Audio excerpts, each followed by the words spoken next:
Muy buenos días, queridos estudiantes. Bienvenidos a la clase de historia, siendo hoy 18 de enero del 2021. Les doy una cordial bienvenida y sobre todo inclinamos nuestras cabezas y pensamos en nuestro Padre Dios y nuestra Madre, la Madre Virgen Santísima María.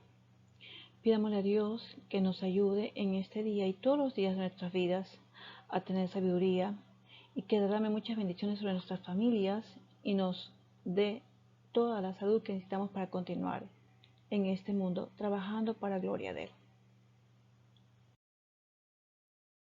El objetivo para esta clase, identificar las manifestaciones culturales a partir de la descripción del contexto histórico en que se originaron para distinguir cuáles de estos elementos son parte de nuestra identidad latinoamericana y ecuatoriana en la actualidad.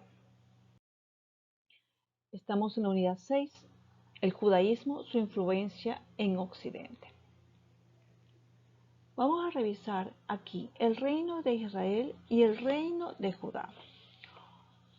El reino de Israel, con capital en Samaria, fue conformado por 10 tribus del norte y centro de Israel, por lo que era más extenso y poderoso. Se caracterizó por una mayor apertura cultural. Los soberanos inclusive llegaron a casarse con princesas extranjeras y admitir nuevas creencias religiosas. Adoraban ídolos en Dan y Betel.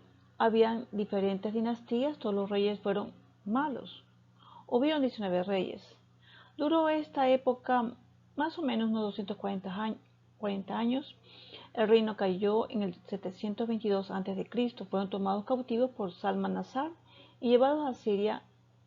Salmaneser to Asiria, ¿ok? Bueno, en el reino de Judá observamos que estuvo comprendido por las tribus del sur, Judá y Benjamín, que permanecieron fieles a la línea sucesora de Salomón. Conservaron como capital Jerusalén y conservaron y desarrollaron la tradición bíblica monoteísta. Su adoración era en el templo. Tuvieron una familia gobernante, sus reyes fueron buenos y también malos. Hubieron 19 reyes, una reina, y duró 395 años. Ese reino cayó en el año 586 a.C. Fueron tomados cautivos por Nabucodonosor y llevados a Babilonia. El descontento de parte del pueblo supuso que las 10 tribus del norte se separaran del sur y nombraron como rey a Jeroboam, en tanto que el reino del norte o Israel su capital es Samaria, como ya dijimos, y las otras tribus formaron el reino del sur con Roboam como rey. Vemos que aquí hubieron profetas. A partir de este proceso empezó a distinguirse entre israelitas, los reinos del norte, los judíos, los reinos del sur. Estos últimos observaron más las enseñanzas de Moisés. Tenemos que los principales profetas, los profetas mayores, tenemos a Isaías, que vivió en Judá, difundió el sentimiento religioso, profetizó la ruina de Samaria y Jerusalén. Entre los vates cuyos escritos poseemos es sin duda el mayor, Isaías, hijo de Amós de la tierra de Judá, quien fue llamado al duro cargo de profeta en el año 738 a.C. Su muerte ocurrió probablemente bajo el rey Manasés. Según una antigua tradición judía, murió aserrado por la mitad en manos de los verdugos de este impío rey. El objeto principal fue anunciar el misterio de la redención y de la salud mesiánica, la cual precede la pasión o siervo de Dios.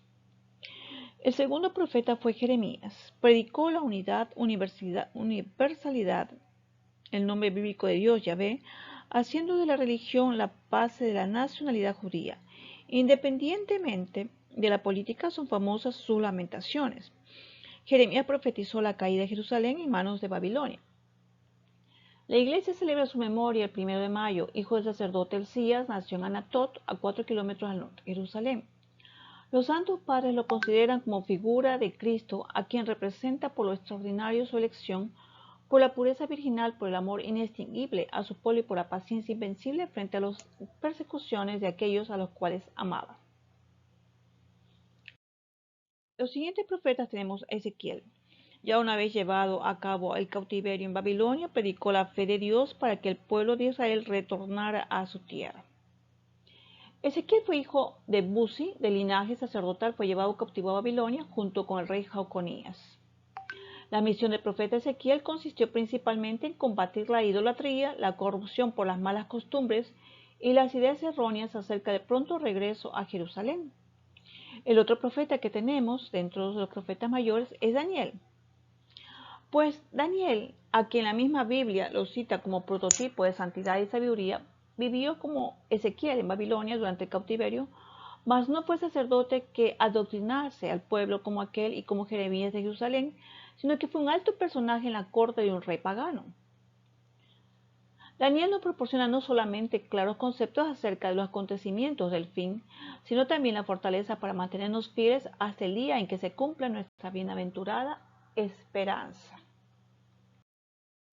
Pues a continuación vemos la primera diáspora. La diáspora judía es el primer exilio o diáspora ocurrió en el año 586 a.C. cuando el rey de los babilonios, Nabucodonosor II, conquistó el reino de Judá, destruyendo el primer templo y trasladando a los líderes judíos a Babilonia. Esta primera diáspora tuvo lugar en el año 606 a.C. bajo los babilonios y se destruye el primer templo. El rey de los persas, Ciro II, les permite regresar a su tierra. Desde entonces los judíos se dispersaron por todo el mundo. Los fariseos creían en la inmortalidad del alma, condenaban la superstición y aplicaban estrictamente la ley mosaica. Los esenios eran pequeños grupos entregados a la contemplación y al ascetismo. A continuación vemos la vuelta a Judá, la reconstrucción del templo. Siendo el año 538 Ciro, rey de Persia, conquista el decadente imperio babilónico y permite a los pueblos dominados volver a sus territorios. Les ayuda a reconstruir las murallas de las ciudades y el templo. Israel llega a creer que es el Mesías. Esta euforia se va calmando y el pueblo de Dios debe enfrentarse a la dura realidad de reconstruir su pueblo y renovar su fe. Esdras y Nehemías ayudan en la reorganización a partir de la fe. El ungido de Yahvé en los salmos. Los salmos tienen una doctrina mesiánica muy rica. Hay salmos que parecen recoger la promesa de Natán a David.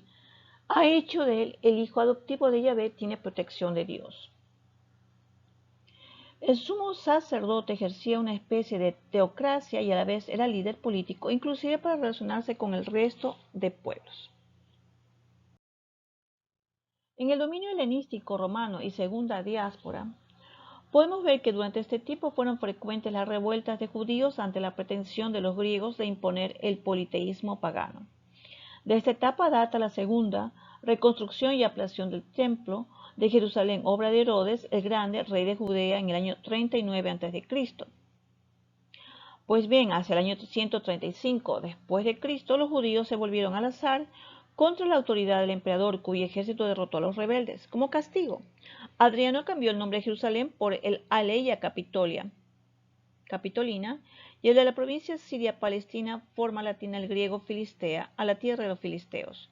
Si bien muchas familias judías se dispersaron por el mundo, también los hubo que se quedaron en los alrededores de Jerusalén.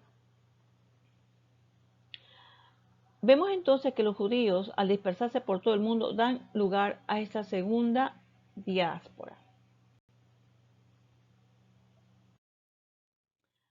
La vida es como un camino lleno de flores, pero también de piedras.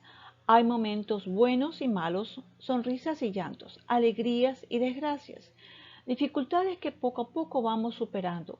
Y como todo camino, también tiene un fin. Aprovecha cada día como si fuera el último. Les dejo el video sobre los reinos de Israel y Judá. Son reinos hebreos. Como siempre les digo, lean su libro de historia, cumplan con sus actividades, deberes, no dejen acumular las lecciones. Tengan todos ustedes un bendecido día.